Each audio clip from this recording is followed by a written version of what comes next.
Trump says 100,000 people. I saw some other articles say 80,000 people, so we'll go with the lower estimate. Still 80,000 people showed up. That's ridiculous. Where do you park? What does that even look like? 80,000 people in Wildwood. What is that? Here's the Washington Post. Of course, not writing about crowd size. Trump insults prosecutor at Jersey Shore rally filled with vulgar jabs. That's what they went with. And of course, not a picture of the crowd. We'll get to that in a minute, though. Oh, I wonder if anyone listening now went to it. Surely, someone listening now. Someone had to be in that 80,000. If you were there, 866-95-PATRIOT. 866-95-PATRIOT. I want to know where you parked. How far did you have to walk in order to... All right, I got some clips of the rally that we'll play in a minute here.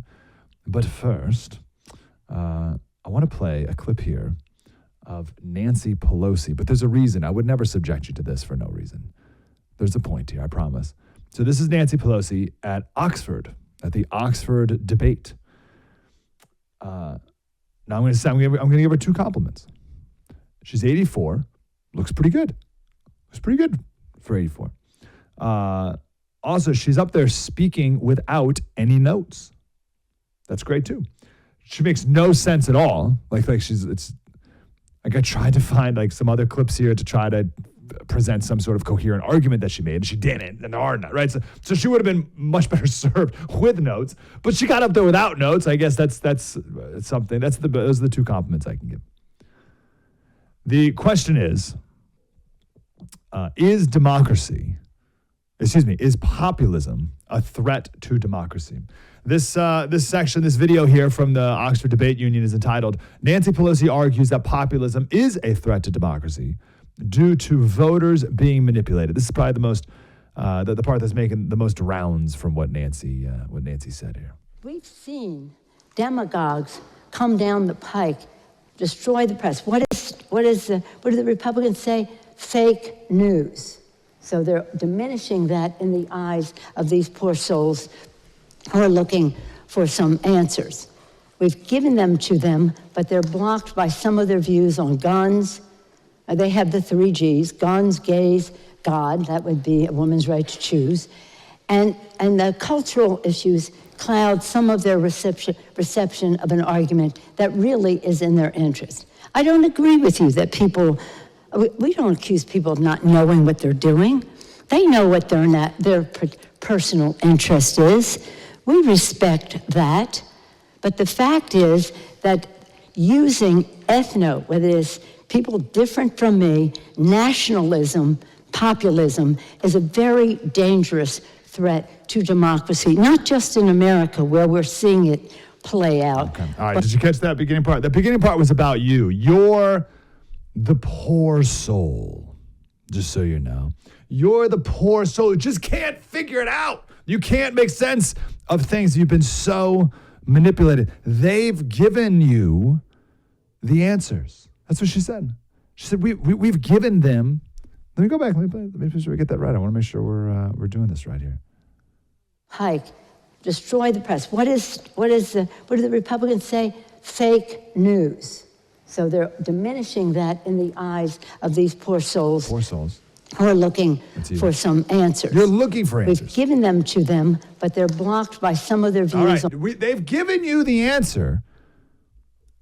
Right? Queen Pelosi and the rest of them, they've given you the answer, but you're so blinded by the 3 Gs that you can't see the truth in front of you. Guns, they have the 3 Gs, guns, gays, God, that would be a woman's right to choose. Guns, gays, and God. You love your guns, you hate the gays, and you worship your God. And because of that, you can't see the truth. Gosh, that's so good. That is so good. That's amazing. I mean, it's another iteration of the same thing, right? Obama said you cling to your guns and religion, right? It's the same thing. But now they've narrowed it down to the 3 Gs. Guns, gays, and God. That's awesome. All right, so this is Winston Marshall.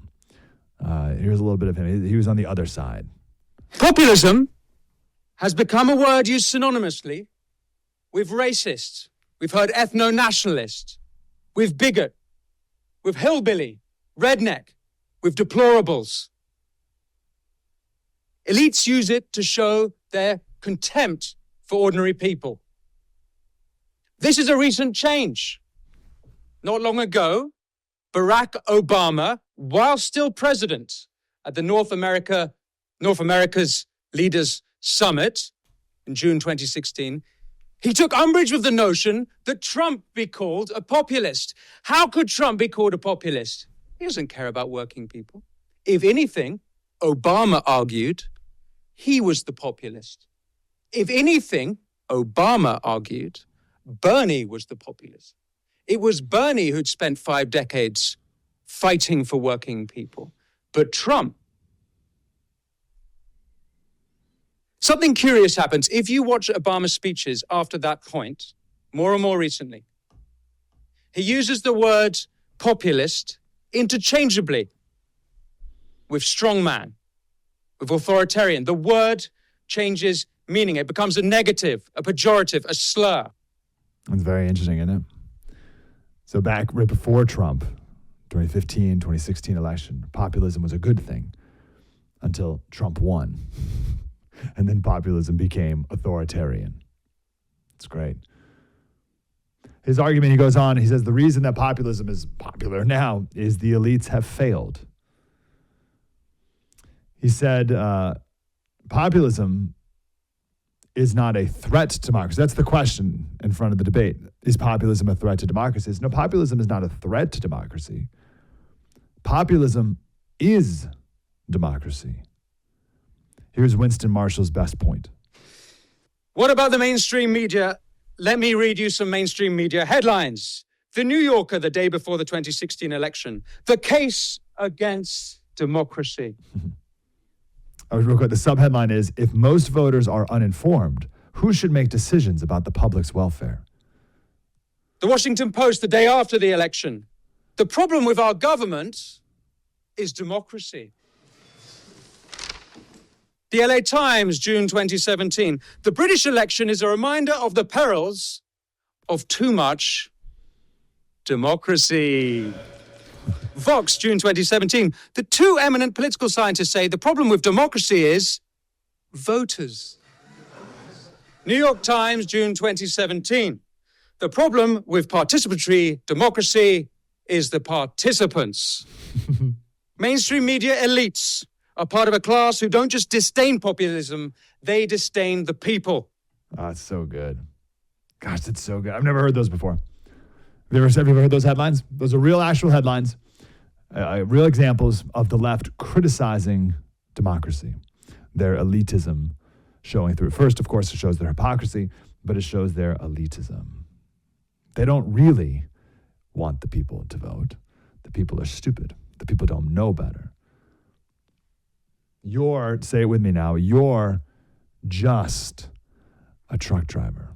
What could you know? What do you, I mean, listen, sure, Nancy throws you the bone. Sure, they mean well. Sure, you're voting in what you think is your interest, but you're just blinded by your God, blinded by the worshiping of a God who says things like, I don't know, don't kill babies. But we know better.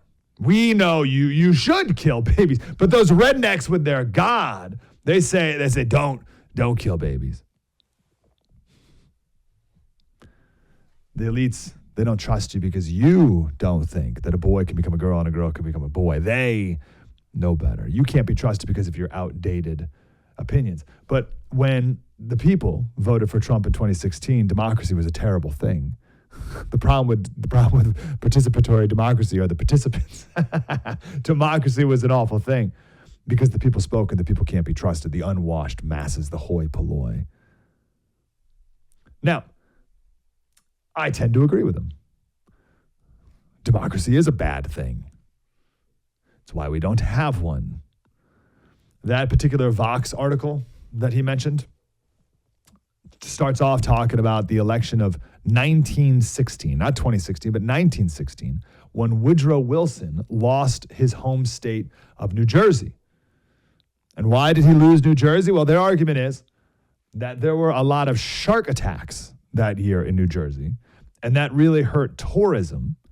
So the stupid people of New Jersey blamed the incumbent Woodrow Wilson for that. So they voted against the president because there were so many shark attacks. And their conclusion is that, well, here it is. I'll read it. Voters don't have anything like coherent preferences. Most people pay little attention to politics. When they vote, if they vote at all, they do so irrationally and for contradictory reasons. I agree with that. And I think our founders did too. That's why they said you had to be a landowner at first, right? But this is why I don't ever say, every 4 years I don't scream vote or die like P. Diddy. Vote or die. Listen, if you don't know what you're doing, don't vote. Do not vote. Today's election day. Don't vote. If you don't know what you're doing, please don't cancel out my vote. I do. Well, I think I do. I might be blinded by the 3 Gs, of course. But we don't have a democracy. It's why we have a republic, which is why the Senate was originally voted by state legislatures. It's why we have checks and balances. It's why we have an electoral college. All the steps our founders took to protect us from the perils of democracy. Democracy is indeed no good. So I agree. But what a great example of the left, rooted in their elitism. It says that it's not just that they're so much smarter than you, but so much better than you. Now saying that democracy should be preserved. It should be preserved because they did the focus group and they think that you're dumb enough to actually believe them, that they care about that. And why must democracy be preserved? Oh, it's got to be preserved because those people are going to vote for Trump. And the moment that those people do, the moment that the people vote for Trump, the left will go right back to saying that we need to get rid of democracy because the people can't be trusted.